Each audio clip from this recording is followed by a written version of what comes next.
Right నిల్మా BRS కు షాకుల మీద షాకులు తగులుతున్నాయని చెప్పాలి. పార్టీ నేతలు వరుసగా వెళ్ళటం అవ్వచ్చు, ఎమ్మెల్సీ కవిత అరెస్ట్ అవ్వచ్చు, ఇప్పుడు ఫోన్ ట్యాపింగ్ అంశం అవ్వచ్చు, ఇలా భారీ షాకులు తగులుతున్నాయని చెప్పాలి. అయితే ఇప్పుడు మరో భారీ షాక్ తగిలిందని చెప్పాలి.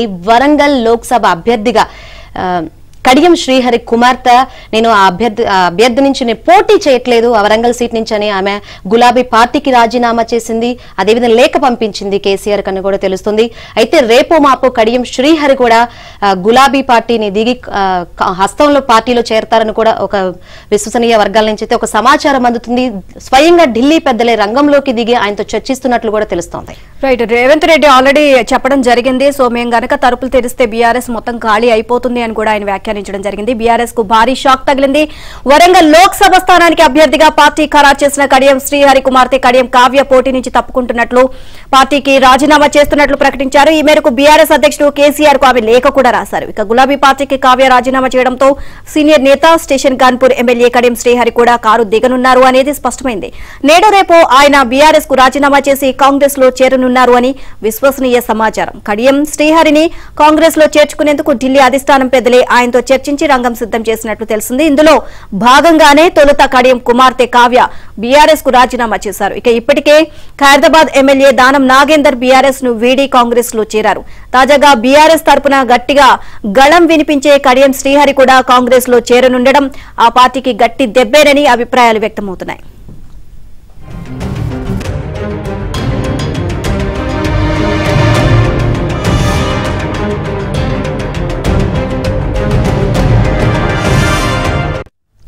వారం క్రితమే కావ్యను వరంగల్ స్థానం నుంచి అభ్యర్థిగా కేసీఆర్ ప్రకటించారు.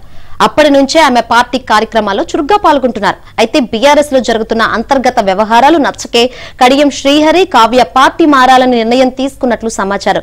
బీఆర్ఎస్ నేతలపై భూ కబ్జాల ఆరోపణలు, లిక్కర్ స్కామ్, ఫోన్ ట్యాపింగ్ లాంటి పరిణామాలు పార్టీ ప్రతిష్ట దిగజార్చాయంటూ కేసీఆర్ కు రాసిన లేఖలో ఆమె అసంతృప్తి వ్యక్తం చేశారు. ఇక నిన్నటిదాకా వరంగల్ నుంచి బీఆర్ఎస్ అభ్యర్థిగా ఉన్న కావ్య అదే స్థానం నుంచి కాంగ్రెస్ టికెట్ పై పోటీ చేయనున్నట్లు తెలిసిందే. కాంగ్రెస్ నేతలతో కడియం శ్రీహరి చేసిన చర్చలో భాగంగా ఈ మేరకు అంగీకారం కుదిరినట్లు సమాచారం.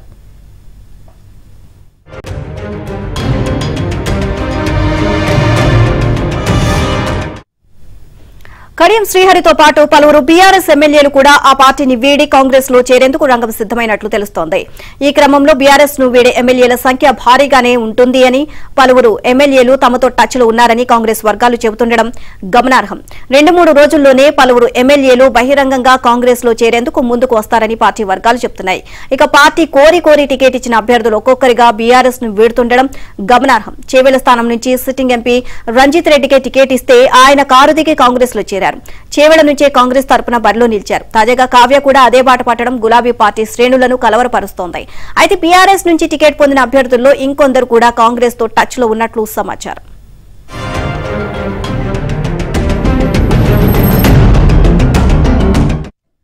మరోవైపు బీఆర్ఎస్ సెక్రటరీ జనరల్ రాజ్యసభ సభ్యుడు కె కేశవరావు కారు దిగడం ఖాయమైంది. ఇప్పటికే ఆయన కాంగ్రెస్ రాష్ట్ర వ్యవహారాల ఇన్ఛార్జ్ దీప్ దాస్ మున్షీతో సమావేశమయ్యారు. కాంగ్రెస్ పార్టీలో చేరికకు గ్రీన్ సిగ్నల్ ఇచ్చారు. తన కూతురు జీహెచ్ఎంసీ మేయర్ గద్వాల విజయలక్ష్మి రేపు కాంగ్రెస్ లో చేరేందుకు ముహూర్తం ఫిక్స్ చేసుకున్నారు. ఇక అదే దారిలో కేకే కూడా కాంగ్రెస్ లో చేరేందుకు సన్నాహాలు చేసుకుంటున్నారు. ఈ క్రమంలో ఎర్రవెల్లి ఫామ్ హౌస్ లో పార్టీ అధినేత కేసీఆర్ తో సమావేశమయ్యారు. పార్టీ మారుతున్నట్లు కేసీఆర్ కు స్పష్టం చేశారు. కాంగ్రెస్ లోనే పుట్టాను, కాంగ్రెస్ లోనే పెరిగాను, అందులోనే చనిపోతానని కేసీఆర్ కు స్పష్టం చేశారట. తెలంగాణ కోసం బీఆర్ఎస్ లోకి వచ్చాను, తెలంగాణ ఇచ్చిన కాంగ్రెస్ లోకి వెళ్తాను అని తేల్చి చెప్పారట. దీంతో కేసీఆర్ కు కేకే మధ్యన హాట్ గా సంవాదన జరిగినట్లు సమాచారం.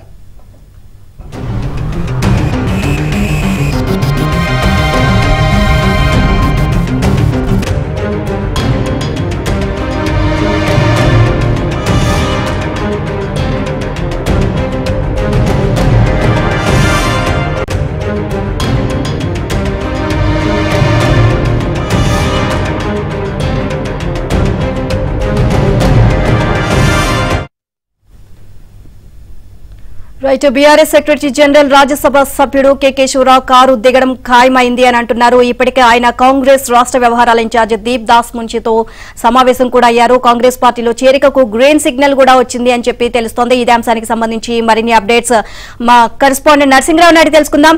సో నరసింహరావు, సో కడియం కూడా వెళ్లబోతున్నారు, కేకే కూడా కాంగ్రెస్ లో చేరబోతున్నారు అని చెప్పేసి వార్తలు అయితే వస్తున్నాయి. ఓవరాల్ గా అప్డేట్స్ ఏంటి? ఇప్పుడు బీఆర్ఎస్ లో పరిణామాలు అయితే అనూహ్యంగా మలుపు తిరుగుతున్నాయి. బీఆర్ఎస్ పార్టీ అధినేత కేసీఆర్ కు దెబ్బ మీద దెబ్బ తాకుతుంది. ఏకంగా బీఆర్ఎస్ లో సీనియర్ నేతలుగా ఉన్నటువంటి నాయకులే తిరుగుబాటు జెండాను ఎగరేస్తున్నారు. మొహమాటం లేకుండా ఆయన పైన తిరుగుబాటు చేస్తా ఉన్నారు. ఏకంగా పార్టీ మారుతున్నామనేటువంటి మాటను చెప్తా ఉన్నారు. మరికొందరు అధికారంలో ఉన్నప్పుడు చేసినటువంటి పనులని ఒక్కొక్కటిగా బయటకు వస్తున్నటువంటి నేపథ్యంలో వాటన్నింటినీ తీవ్రంగా తప్పుపడతా ఉన్నారు. ప్రస్తుతము ఈ పరిణామాలన్నీ కూడా పార్టీకి ఇబ్బందిగా మారుతా ఉన్నాయి. పార్టీ మచ్చబారుతుంది జనాల్లో అనేటువంటి మాటనే ఓపెన్ గా కేసీఆర్ తో చెప్పేస్తా ఉన్నారు. సో ఇప్పటికే కేకే నిన్న ఎర్రవెల్లికి వెళ్లి స్వయంగా కేసీఆర్ ని కలిసి తాను పార్టీలో ఉండలేననేటువంటి మాటను చెప్పేశారు. కుండబద్దలు కొట్టినట్లుగా ఆయన కాంగ్రెస్ పార్టీలో చేరేందుకు కూడా సిద్ధమవుతా ఉన్నారు. త్వరలోనే ఆయన కాంగ్రెస్ పార్టీలో చేరబోతా ఉన్నారు. అందుకు సంబంధించినటువంటి తేదీని కూడా 1-2 రోజుల్లోనే కేకే ఖరారు చేసేటువంటి అవకాశాలు ఉన్నాయి. అయితే పార్టీలో జరిగినటువంటి పరిణామాలను కూడా ఆయన తీవ్రంగా కేసీఆర్ ముందే తప్పుపట్టినట్లుగా తెలుస్తా ఉంది. అధికారంలో ఉన్నప్పుడు చేసినటువంటి వ్యవహారాలన్నింటినీ కూడా కేకే తప్పుపట్టినట్లుగా తెలుస్తా ఉంది. ఇక తాను మాత్రం కాంగ్రెస్ లోకి వెళ్ళబోతున్నట్లుగా 53 సంవత్సరాలు తను కాంగ్రెస్ పార్టీలో పనిచేశాను. తెలంగాణ రాష్ట్ర ఏర్పాటు కోసమే బీఆర్ఎస్ పార్టీలోకి వచ్చాను. తెలంగాణ రాష్ట్రాన్ని కూడా కాంగ్రెస్ పార్టీకే ఇచ్చింది. కాబట్టి మళ్ళీ తిరిగి తన సొంత గూటికే, సొంత నివాసానికే చేరుకుంటాను, కాంగ్రెస్ పార్టీలోకి వెళ్తాననేటువంటి మాటని కుండబద్దలు కొట్టినట్లుగా నిన్న కేసీఆర్ తో సమావేశంలో కేకే చెప్పారు. 1-2 రోజుల్లోనే రేపు ఆయన కుమార్తె గద్వాల విజయలక్ష్మి మేయర్ చేరబోతా ఉన్నారు. ఆ తర్వాత 1-2 రోజుల్లో కేకే కూడా కాంగ్రెస్ పార్టీలో చేరడము ఖాయమైపోయింది. సో ఆ మేరకు ఆయన స్పష్టతను కూడా ఇచ్చేశారు. ఇక మరోవైపు ఇప్పటికే అభ్యర్థిగా కడియం శ్రీహరి కూతురు కడియం కావ్యకు వరంగల్ అభ్యర్థిగా కేసీఆర్ ప్రకటించారు. కానీ అనూహ్యంగా నిన్న డిస్ట్రిక్ట్ ఇచ్చారు. కడియం కావ్య మొన్న ఫామ్ హౌస్ కి వెళ్లి కేసీఆర్ ని కలిశారు. నిన్న రాత్రి 10 గంటలకు ఘాటుగా ఒక లేఖను రాసి పోటీ చేయలేనని చెప్పి కూడా తేల్చి చెప్తూ లేఖను రాశారు కడియం కావ్య. అందులో ప్రధానంగా ఫోన్ ట్రాపింగ్ వ్యవహారాలు, భూముల కబ్జాలు, లిక్కర్ స్కామ్ కేసులు ఇవన్నీ కూడా పార్టీ ప్రతిష్టను మచ్చబారే విధంగా ఉన్నాయి. అసలు పార్టీ జనాల్లో ఆదరణను కోల్పోయింది. తాను బీఆర్ఎస్ పార్టీ నుంచి పోటీ చేయాలని చెప్పి ఓపెన్ గానే ఆమె లెటర్ రాశారు కేసీఆర్ కి.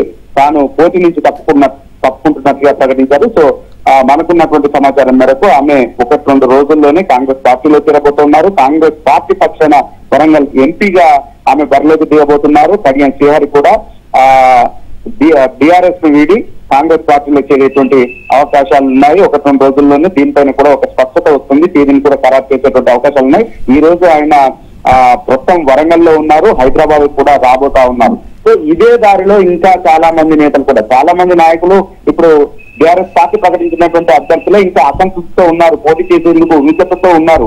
మొదటి నుంచి కూడా బీఆర్ఎస్ పార్టీ అభ్యర్థుల కోసం చాలా ఇబ్బందులు పడాల్సి వచ్చింది.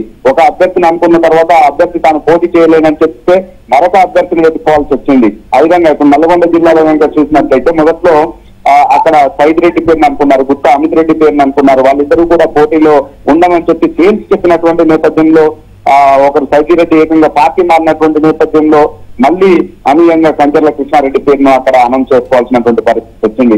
అదేవిధంగా భువనగిరి నియోజకవర్గానికి వస్తే కూడా భువనగిరి పార్లమెంటు అభ్యర్థిగా మొదటగా పైలా శేఖర్ రెడ్డికి టికెట్ ఇవ్వాలని చెప్పి భావించారు. కానీ పైలా శేఖర్ రెడ్డి కూడా కాంగ్రెస్ వైపు చూస్తున్నటువంటి నేపథ్యంలో అక్కడ పోటీ చేయాలని చెప్పినటువంటి నేపథ్యంలో ఆయన్ను కాదని చెప్పి శ్యామ మల్లేష్ ను అక్కడ అభ్యర్థిగా ప్రకటించుకోవాల్సినటువంటి పరిస్థితి వచ్చింది. అదేవిధంగా ఇప్పుడు వరంగల్ నియోజకవర్గంలో కూడా వరంగల్ పార్లమెంటు స్థానానికి ఆరూరు రమేష్ పేరును పరిశీలించింది బీఆర్ఎస్ పార్టీ అధినాయకత్వం. ఆరూరు రమేష్ ఏకంగా భారతీయ జనతా పార్టీలో చేరినటువంటి నేపథ్యంలో అనూహ్యంగా కడియం కావ్యకు అక్కడ టికెట్ ఇవ్వాల్సినటువంటి పరిస్థితి వచ్చింది. ఈ విధంగా చాలా అభ్యర్థుల ఎంపిక సమయంలోనే చాలా మంది పోటీకి వెనుకంజ చేయడంతో ఇబ్బందులు పడింది టీఆర్ఎస్ పార్టీ నాయకత్వం. ఇప్పుడు ఏకంగా అభ్యర్థులు ప్రకటించిన తర్వాత అభ్యర్థులు కూడా ఏకంగా తాము పోటీ చేయాలని చెప్పి లేఖలు రాస్తూ తప్పుకుంటున్నాం. ఇప్పుడు టీఆర్ఎస్ పార్టీకి తలనొప్పిగా మారింది. ఇప్పుడు కడియం కావ్య దారిలోనే ఇంకా మరికొంతమంది అభ్యర్థులు కూడా నచ్చేటువంటి అవకాశం ఉందని అంటున్నారు. ఇప్పుడు బీఆర్ఎస్ పార్టీ ప్రకటించినటువంటి అభ్యర్థుల్లో ఇంకా చాలా మంది కూడా పోటీకి అనాసక్తిగా ఉన్నారు. వాళ్ళు కూడా ఏ క్షణమైనా కానీ అందులో కొంతమంది ఈ కడియం కావ్యలాగానే లేఖ రాసి పోటీ నుంచి తప్పుకునేటువంటి అవకాశాలు ఉన్నాయనేటువంటి చర్చ కూడా జరుగుతా ఉంది. ఇక కడియం శ్రీహరి మాదిరిగానే చాలా మంది సిట్టింగ్ ఎమ్మెల్యేలు కూడా దాదాపుగా కాంగ్రెస్ పార్టీ కూడా గతంలో కేసీఆర్ ఏ విధంగా అయితే చేశారో ఎంపీని విలీనం చేసుకునేటువంటి ప్రక్రియ, అదే విధంగా బీఆర్ఎస్ ఎంపీని కాంగ్రెస్ పార్టీలో విలీనం చేసుకునే విధంగా వాళ్ళు పావులు కలుపుతున్నారు. సో ఆ విధంగా ఎంపీని విలీనం చేసుకోవాలంటే 2/3 మెంబర్స్ వెళ్లి అందులో చేరాల్సి ఉంటుంది. సో ఈ లెక్కన బీఆర్ఎస్ పార్టీకి సంబంధించినటువంటి 26 మంది ఎమ్మెల్యేలు కాంగ్రెస్ లో చేరితే సిఎల్పీలో బీఆర్ఎస్ ఎంపీని విలీనం చేసేటువంటి అవకాశం ఉంటుంది. సో ఆ దిశగానే కాంగ్రెస్ పార్టీ వ్యూహాలు కలుపుతా ఉంది. అందులో భాగంగా దాదాపుగా ఇప్పటికే 26 మంది కాంగ్రెస్ బీఆర్ఎస్ పార్టీకి సంబంధించినటువంటి ఎమ్మెల్యేలు కూడా కాంగ్రెస్ పార్టీలోకి టచ్ లోకి వెళ్లారు. దాదాపుగా వాళ్ళంతా కూడా త్వరలోనే చేరుతారనేటువంటి మాటనైతే కాంగ్రెస్ పార్టీ వర్గాలు చెప్తా ఉన్నాయి. ఇటీవల మనం చూసాము, చాలా మంది బీఆర్ఎస్ పార్టీకి సంబంధించినటువంటి ఎమ్మెల్యేలు నేరుగానే వెళ్లి సీఎం రేవంత్ రెడ్డిని కలిశారు. ఇప్పటికే కలిసినటువంటి వాళ్ళ జాబితా కనుక చూసినట్లయితే 10 మంది వరకు కూడా ఉంది. ఇంకో 10-15 మంది కూడా కాంగ్రెస్ పార్టీతో టచ్ లో ఉన్నారు. వాళ్ళంతా కూడా పార్లమెంటు ఎన్నికల ముందే గెలిపించేటువంటి అవకాశాలు ఉన్నట్లుగా తెలుస్తా ఉంది. సో ఈ పరిణామాలన్నీ కూడా ఇప్పుడు బీఆర్ఎస్ పార్టీకి ఇబ్బందిగా మారుతా ఉన్నాయి. ఒకవైపు అభ్యర్థులు ప్రకటించుకొని ప్రచార హోదాలోకి దూకాలి అనుకుని భావిస్తున్నటువంటి కేసీఆర్ కు ఇప్పుడు ఈ పరిణామాలు తలనొప్పిగా మారాయి.